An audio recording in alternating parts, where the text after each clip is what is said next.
Olá, bem-vindos a mais uma exploração aqui no nosso espaço. Hoje a gente tem em mãos uns trechos bem interessantes de um material chamado A Atividade da Verdade na Consciência. E ele propõe uma ideia assim bastante radical sobre como a transformação e até o que a gente chama de milagres podem acontecer na nossa vida. A afirmação central é direta, né, e até provocativa. Segundo essa fonte, é a atividade da verdade na consciência que realiza os milagres. Parece simples, talvez simples demais, mas o que será que essa atividade da verdade significa mesmo? Na prática, como ela funcionaria? Bom, nossa tarefa aqui hoje é justamente tentar desvendar um pouco esse conceito. Vamos procurar entender como essa tal atividade da verdade opera, como talvez a gente possa cultivá-la e qual seria o impacto real disso no dia a dia, sempre olhando pela lente do material que a gente tem aqui, claro. Então, vamos começar a desembrulhar essa ideia. O ponto de partida parece ser que nada de bom, sabe, no sentido espiritual, divino, acontece por acaso. Não é só existir passivamente. Precisa ter algo acontecendo dentro da nossa consciência. Exatamente. E essa atividade da verdade, que é o termo que o texto usa, não é algo que se força, sabe? Mas é algo que precisa estar presente e ativo.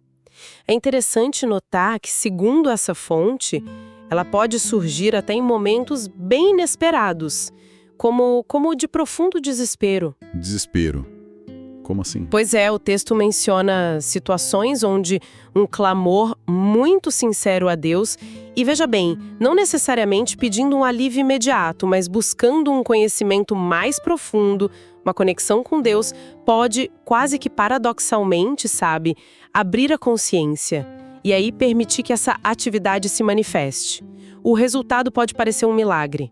É como se a intensidade dessa busca interna rompesse algumas barreiras que a gente tem. Entendi. Quer dizer, não é aquele pedido de socorro comum, tipo, me tira dessa, mas uma busca mais profunda por conexão. Mas, felizmente, a gente não precisa esperar o desespero chegar, certo? A ideia principal parece ser que podemos conscientemente manter essa verdade ativa.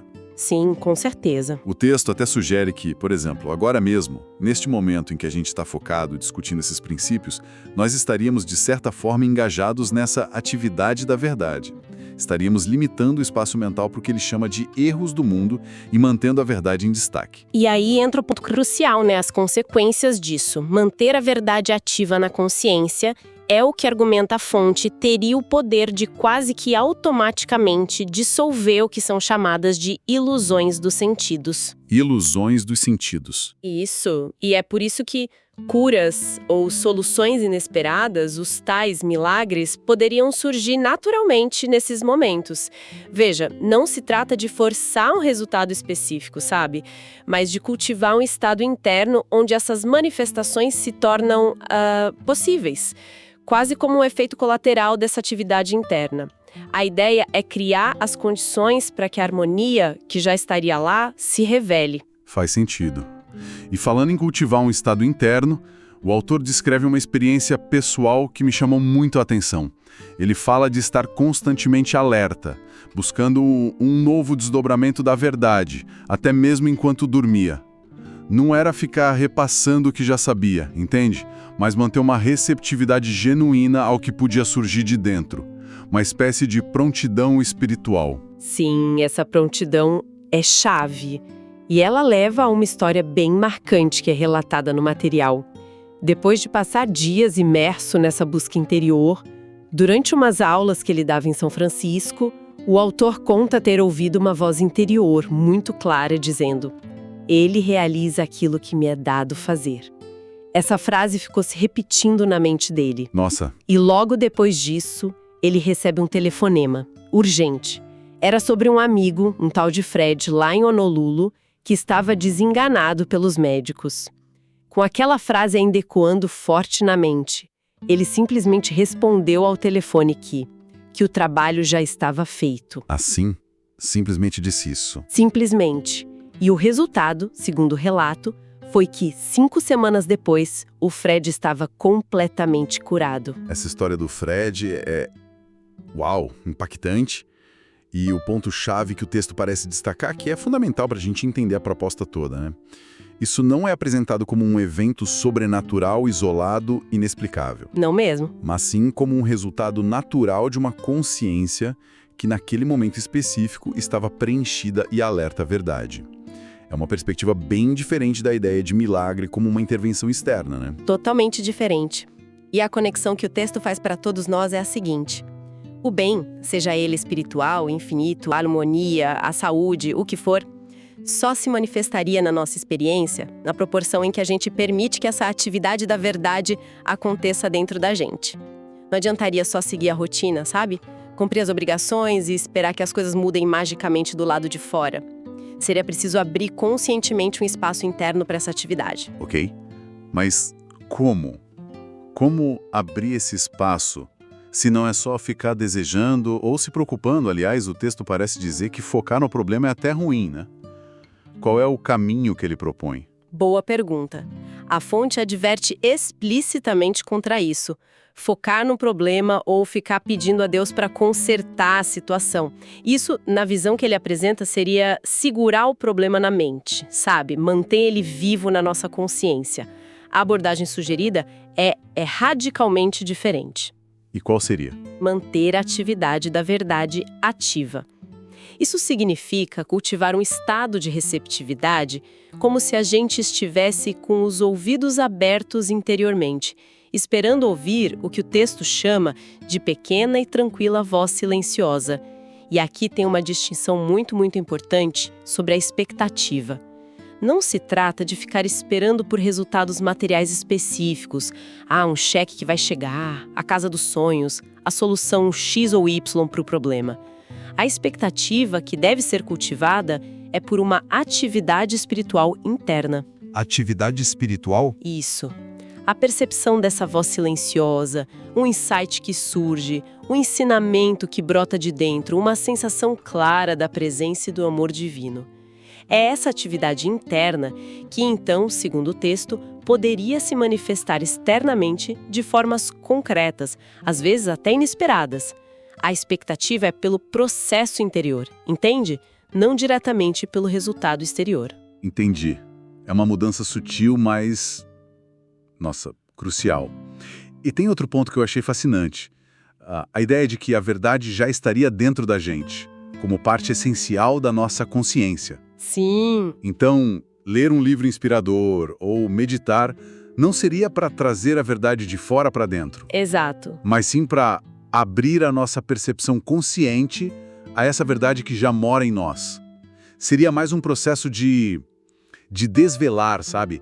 De remover os obstáculos à percepção do que de adquirir algo novo. Perfeito, é exatamente isso. E para ilustrar, o texto cita um trecho de um poema, O Lago da Beleza, de um poeta chamado Edward Carpenter. A metáfora é linda. A sugestão é aquietar a mente. O verso diz algo como: deixe sua mente ficar quieta, como um lago de águas límpidas e paradas, em vez de ficar agitando a mente com desejos, medos, análise sem fim. Nessa quietude mental, como a superfície de um lago tranquilo, a beleza intrínseca, os tesouros internos e até mesmo o amor com A maiúsculo no poema viriam se refletir naturalmente. É um convite a uma espécie de, passividade ativa, se a gente pode chamar assim. Essa imagem do lago é poderosa mesmo. E ela conecta direto com outra ideia central do material, né? Aquela distinção entre o nosso eu cotidiano, pequeno, e o eu sou. Desenvolver essa quietude mental permitiria que o eu divino, o eu sou, se desdobrasse na nossa experiência sem aquele esforço ansioso da nossa parte. A vida, nessa perspectiva radical, não seria uma responsabilidade esmagadora do nosso pequeno eu. De jeito nenhum. Mas o desdobramento natural de algo maior, de Deus. O grande obstáculo, segundo essa fonte, seria justamente esse eu pessoal. Sabe, aquela sensação constante que a gente tem de ser um indivíduo separado com uma vontade própria, cheia de medos, carências, desejos. Esse eu está sempre preocupado, sentindo que precisa controlar tudo, planejar, garantir as coisas. O texto usa uns termos fortes para descrever ele como um tirano ou até um demônio. Nossa, tirano, demônio, são palavras fortes. São. Acho que não no sentido literal de um demônio, claro, mas como uma força interna que nos tiraniza com suas exigências e ansiedades, e que acaba atrapalhando a manifestação daquilo que é mais profundo e real em nós. Isso tirania a gente conhece bem. Aquela voz interna que nunca está satisfeita, sempre acha um problema, sempre precisa de mais alguma coisa para ser feliz. Uma experiência bem comum, infelizmente. Mas aqui ela é vista como a principal barreira. Exatamente. E em contraste direto com esse eu pessoal e sua luta constante, o verdadeiro eu, o eu sou, que seria a presença divina no centro do nosso ser, é apresentado como a realidade fundamental. A proposta prática que emerge disso é ousada. Deixar esse eu sou viver a nossa vida individual.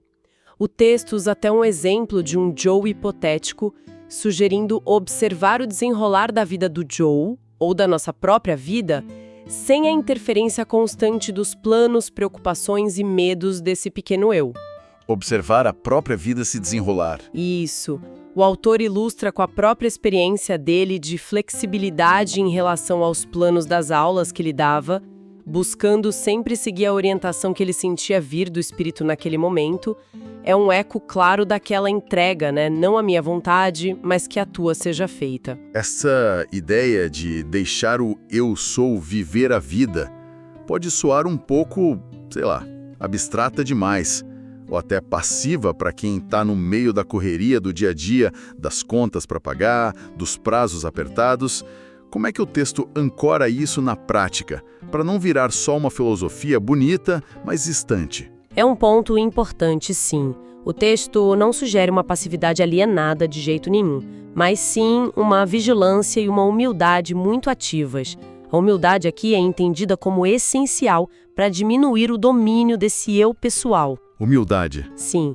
São citadas passagens como a de William Blake, anula o indivíduo em mim, e a famosa oração de São Francisco, Senhor, faz de mim um instrumento da tua paz. Ambas apontam para essa necessidade de morrer um pouco para esse sentido pessoal e limitado do eu, para que o verdadeiro eu sou, a presença divina, possa assumir o comando e se expressar através de nós. Entendi. Então, o objetivo final que o texto parece delinear seria alcançar um estado de consciência, uma transformação interna tão grande que a pessoa pudesse dizer com sinceridade: vivo, porém não eu, Cristo vive a minha vida. Aqui eu imagino que Cristo seja usado num sentido mais amplo, certo? Não só a figura histórica. Sim, isso é fundamental notar. Nessa filosofia, Cristo parece representar um princípio divino universal. É a consciência da presença ativa de Deus no indivíduo, a própria verdade se manifestando. Não se limita à figura histórica de Jesus, embora ele seja visto, claro, como o exemplo máximo dessa realização. Alcançar esse estado seria chegar ao ponto de saber por experiência própria que existe um Pai dentro, sabe? Uma presença divina que vive a nossa vida, que provê o necessário, guia nossos passos e realiza o que precisa ser feito através de nós. Mas, reforçando o ponto anterior, isso não significa de forma alguma se tornar um zumbi espiritual ou entrar em entorpecimento, como o próprio texto alerta. Pelo contrário, exigiria manter a consciência extremamente alerta e ativa. Alerta. Muito alerta. Qualquer sugestão de erro, de negatividade, seja uma notícia perturbadora na TV, uma fofoca no trabalho, um encontro com uma dificuldade pessoal, deveria ser imediatamente confrontado por essa atividade da verdade interna. Cada desafio se torna, paradoxalmente, uma oportunidade para exercitar e fortalecer essa conexão interior. É uma prática constante, sabe? De reconhecer a irrealidade do erro e afirmar a presença da verdade. Interessante essa ideia do desafio como oportunidade. O texto também observa algo que talvez muita gente que trilha um caminho espiritual perceba, né? Uma tendência natural de perder o interesse em certas distrações mundanas à medida que a mente se abre mais para a verdade espiritual. Sim. Coisas como notícias sensacionalistas, fofoca, mídia muito focada em violência. O autor até menciona a prática pessoal dele de limitar o consumo de jornais e rádio, preferindo mais quietude ou música tranquila. Sim, há essa observação. E é interessante que Embora o texto reconheça e valorize a atividade humana construtiva ao trabalho de médicos, professores, líderes comunitários, pais dedicados, enfim, como uma expressão do espírito no nível humano, ele sugere que, com o tempo, o foco do praticante espiritual tende a se voltar cada vez mais para o trabalho interno, para essa atividade da verdade na consciência. Acredita-se que essa prática interna seja a fonte de onde emana a ação externa, que é verdadeiramente eficaz e harmoniosa. Não que a ação externa não seja importante, mas a fonte dela seria essa conexão interna. E parece haver uma ênfase muito grande no poder transformador desse trabalho interior. Talvez até maior do que o da ação externa direta, né? O exemplo de Jesus Cristo é usado para argumentar que o trabalho espiritual realizado internamente pode ter um impacto muito mais profundo e duradouro no mundo. A ideia, se eu entendi bem, é que ao mantermos a verdade ativa na nossa consciência individual, nós a manifestamos no mundo. E isso pode até inspirar ou facilitar ações construtivas em outras pessoas. Exato. Como naquela anedota curiosa mencionada sobre a greve em São Francisco, que teria se resolvido depois do contato do líder sindical, cuja esposa tinha sido curada através desse trabalho espiritual. É uma ligação bem direta entre o interno e o externo sendo proposta aí. Exatamente. E essa lógica é estendida para lidar com problemas mundiais, problemas complexos. Como aplicar isso a guerras ou conflitos internacionais? O texto usa o exemplo da Coreia, que era relevante na época. A primeira sugestão é reconhecer que o que geralmente opera visivelmente nessas situações é o que a Bíblia chama de braço de carne. Braço de carne? É a vontade humana limitada, a ambição, o medo, o desejo de poder. A questão fundamental a ser feita internamente, segundo essa perspectiva, é: isso representa o poder real e último? A abordagem proposta, então, não é a de tentar manipular os eventos externamente, ou tomar partido de forma humana, mas sim a de meditar sobre a verdade espiritual. O texto cita uma passagem do livro de Crônicas que diz algo como: com ele está um braço de carne, mas conosco o Senhor nosso Deus, para nos ajudar e para guerrear por nós. A atividade da verdade na consciência, ou seja, o conhecimento interior profundo de que só existe um poder real e governante que é Deus, é vista como a força verdadeira que pode eventualmente dissolver a aparência de conflito e desarmonia. Isso pode soar um pouco, sei lá, como escapismo para quem vê a urgência dos problemas mundiais. Como essa perspectiva lida com a necessidade de ação concreta no mundo? É uma pergunta válida e muito importante. O texto não nega a ação, mas sugere que a ação mais eficaz, a mais transformadora, brota dessa consciência interior. A fonte argumenta que a transformação real vem de dentro para fora. O mesmo raciocínio é aplicado, por exemplo, a situações políticas, como eleições. O exemplo das eleições no Reino Unido é citado. Certo. A função do indivíduo engajado nessa prática não seria julgar qual lado político é melhor, ou torcer por um resultado específico, porque afinal os resultados finais são desconhecidos, e o que parece ruim hoje pode se mostrar bom amanhã e vice-versa. É verdade. A função seria manter o conhecimento interior de que o governo está sobre os seus ombros, interpretado aqui como Deus ou Cristo governando em última instância, e confiar que isso se manifestará como o bem último para todos, mesmo que não seja de forma imediatamente aparente ou beneficiando um grupo específico no curto prazo. Cita-se novamente Jesus, que apesar de todo o seu amor pelo povo, não se engajou em ativismo político direto contra a dominação romana, mas focou na libertação espiritual através do Cristo, da consciência da verdade. Entendi. O foco é sempre na mudança de consciência como a causa raiz, né? Seja para problemas pessoais ou coletivos. Exato.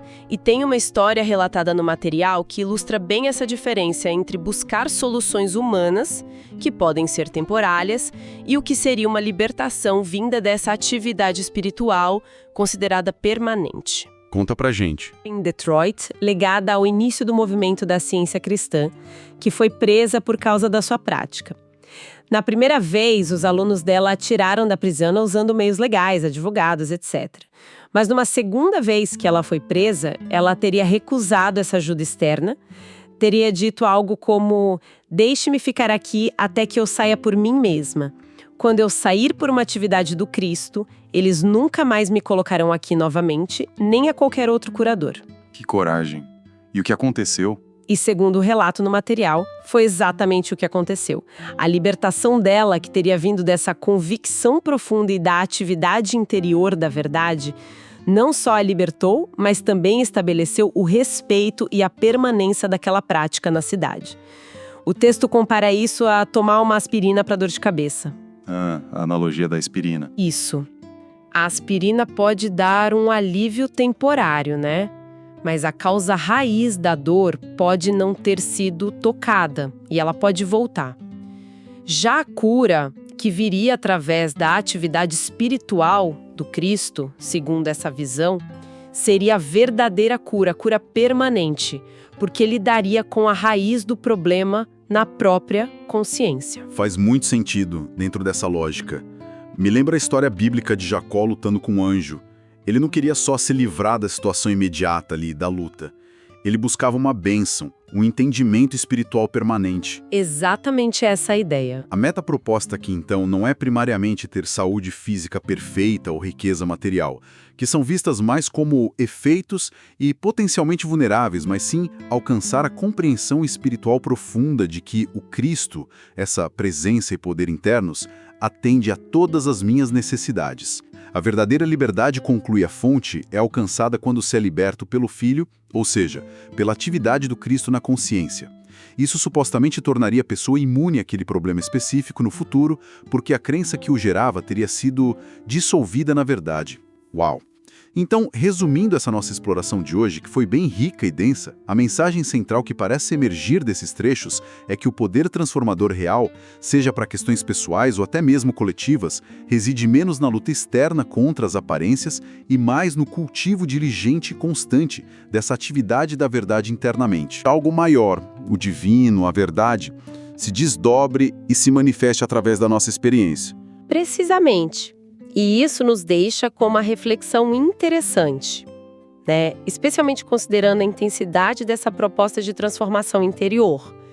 Se a chave é aquietar o eu pessoal para abrir espaço para essa atividade da verdade, qual poderia ser um pequeno passo prático? Sabe, algo mínimo que a gente poderia tentar incorporar no nosso dia a dia, mesmo com toda a correria, para começar a observar esse eu em ação e talvez conscientemente escolher abrir um espaço breve, mesmo que por segundos, para a quietude interior e para a receptividade. Não uma grande prática, mas um micro momento de pausa e escuta interior. Como seria isso? Uma pergunta excelente para a gente levar conosco e ponderar. E com essa provocação final, a gente conclui nossa análise de hoje sobre essas ideias tão instigantes de a atividade da verdade na consciência. Muito obrigado pela companhia e até a próxima.